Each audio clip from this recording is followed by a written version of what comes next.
تم کیا کہتے ہو اس سب کے بارے میں؟ دائم خان نے الجھی نگاہوں سے سلجوق افریدی کو تکا۔ رائب ملک نے نشہ کے لیے جب اتنی احتیاط کی تھی کہ بنا اس کے کھولے فلیٹ کا دروازہ کوئی نہیں کھول سکتا، یا پھر نشہ کے پاس ڈپلیکیٹ چابی ہوگی، یا یہ بھی ہو سکتا ہے کہ نشہ نہایت ہی بیوقوف ہے تو اس کی بیوقوفی اور سادگی کا کسی نے فائدہ اٹھایا۔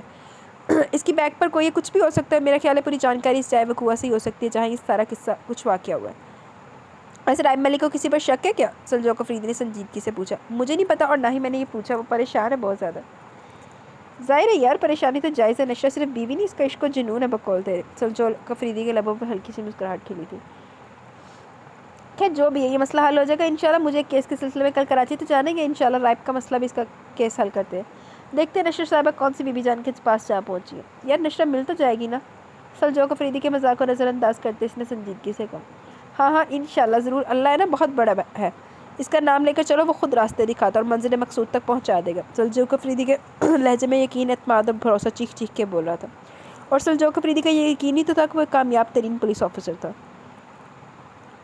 بڑی گل ہے، ادھر دے بھی پولیس والے ناولا جی آندے، ادھر دے مارکیٹ دے وچ تے نہیں ہوندے انشاءاللہ، دائم خان نے زیر لب دہرایا۔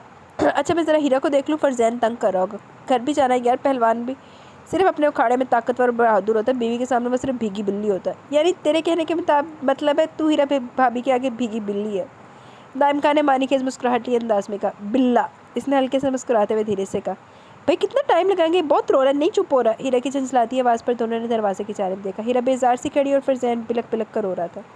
سلجوق افریدی تیزی سے کھڑا ہوا اور اس کی گود سے فرزین کو لے لیا۔ پورا آپ پر گیا، ممی بتاتی کہ سلجوق کا بچپن ہے پورا۔ اچھا ایسا کب کہا ممی نے؟ اور محترمہ یہ جو آپ ہتھیار کیل سے لیس فنکشن میں آئی ہیں، یہی سب وجہ ہے میرے بیٹے کے رونے کی؟ سلجوق افریدی نے گولڈن اینڈ بوٹل گرین کی گھیردار فراق میں ملبوس ہیرا کو دلچسپی سے دیکھا، جس ہیوی سی میچنگ کی جولری پہنے وہ سلجوق افریدی کا ایمان بہکا رہی تھی۔ ہیرا سلجوق کے اشارے پر اس کو گھور کے رکھ دیکھا۔ ایکسکیوز می، یہ سب آپ کی فرمائش پر ہی کیا؟ وہ تنکتی ہوئی بولی۔ یعنی آج رات ساری فرمائش پوری ہوگی؟ سلجوق افریدی نے چھپ کر اس کے کان میں ہلکے سے سرگوشی کی، جس کو سمجھتے ہوئے ہیرا حیا سے گلنار ہو گئی۔ باز آ جائیں آپ، شرمگی مسکراہٹ لیے وہ اس کے ہمراہ باہر نکلی۔ دائم خان کی نگاہوں میں چھپ سے نابے کا سجا تھا سراپا اترا ہے۔ سلجوق افریدی سے ڈسکس کر کے اس کی ٹینشن اور فکر آدھی ہو گئی تھی، کل وہ اس کے ساتھ کراچی جائے گا، اب اس کو نابے کے پاس ہونا۔ وہ روم سے باہر نکلا۔ انو اپنی آخر آئی رہندی انہوں نے، پہلے رائب نو آئی رہندی سی، دائبہ نہ حالہ نو پہنچ گیا اپنی والا تو، اور اب یہ دائم کو دیکھ لو، دوست اتنے پریشانی دے وچ تے اپنی انو آخر آئی۔ نابے کے ساتھ ڈسکس کر لے تو ردی ادھر کیس تے رہتے حل ہوئی نا۔ رخصتی کا شور مچ گیا تھا، کچھ ہی دیر میں بازگو کو شمالا اور نابیہ نے مل کر تبریز خان کے روم میں شفٹ کر دیا۔ ماشاءاللہ سے بہت حسین لگ رہی ہو، سچ پوچھو تو تم پر سے نظر ہی نہیں ہٹ پا رہی۔ کشمالہ نے وارثت کے نظروں سے بازگہ کا خوبصورت چہرہ دیکھا، جہاں شرمگی مسکراہٹ کے ساتھ اپنے پیار کو پانے کی خوشی کے ہزاروں رنگ تھے، اور اس کوس و قزح کے بے شمار رنگوں اور خوشی کے رنگوں نے دونوں نے مل کر اس کے چہرے اور آنکھوں پر الگ ہی نکار سا پیدا کر دی کہ روشنی اس کے انگ انگ سے پھوٹ رہی تھی۔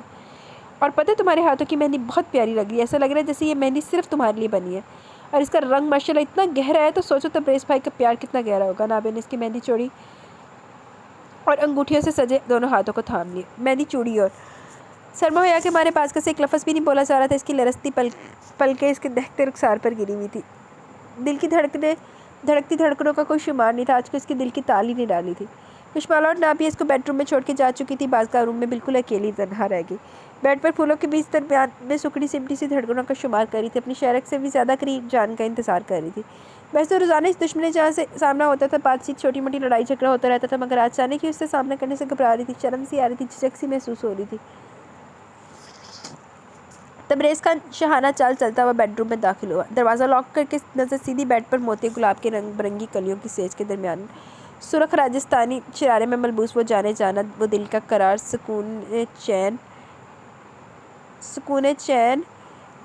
سکون چین اس کی زندگی متاع حیات، کل کائنات اس کا انتظار کر رہی تھی۔ تبریز خان کے گداز نابی لبوں پر مسکراہٹ کھل اٹھی، آنکھوں میں جیت کا نشہ، مضبوط قدم میں ایک جہاں کی فتح مندی لیے وہ دبیز قالین پر قدم دھرتا آگے بڑھا تھا، کلیوں کی لڑیوں میں سے موتیوں کی ایک لڑی کو ہاتھ میں نرمی سے تھام کر اپنی ناک تک لے جا کر اس کی خوشبو کو اپنے اندر تک سمو لیا، پھر لڑی کو سائڈ میں کر کے وہیں بازگہ کے پاس جگہ بنا کر بیٹھ گیا۔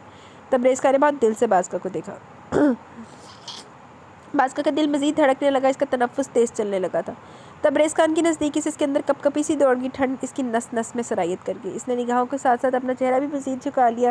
تبریز خان کو اس شرم و حیا کی اس دل دھڑکتی دھڑکنوں کی زبان سمجھ آ رہی تھی، نگاہوں اور چہرے پہ